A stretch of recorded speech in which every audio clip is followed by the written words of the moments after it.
Those GDP numbers, this is the first revision, so we've already had one at 2%. It is actually revised higher, quite a little bit higher, at 2.5%. The expectation was for a revision to 2.4%. Personal consumption, though, a bit of good news there, revised higher to 2.8%. The expectation there was for a 2.5% revision, actually a revision lower. Mike McKee following these numbers with me, and what do you make of this?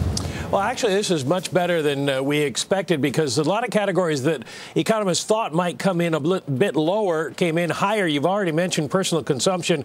Durable goods up a lot. Looks like that may be the cars that we bought in the last month of the quarter. A lot of people bought more cars. But business investment in equipment and software is up. It was thought that that might be trimmed a little bit, but it's up 16.8% on the month. Exports rising faster than we had expected, up 6.3%. Imports a little bit less, so trade a little bit more of a help to the economy. And the change in inventories is lower than we thought, so that either suggests people thought there'd be a little less demand, or there's going to be more demand in the fourth quarter. That could be good news out there in the long run.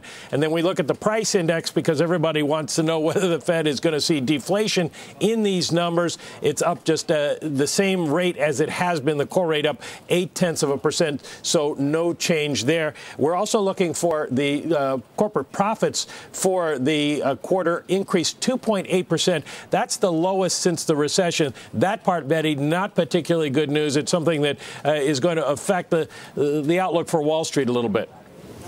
Mike, thank you for going through those numbers. Again, some of those revisions a bit better than expected.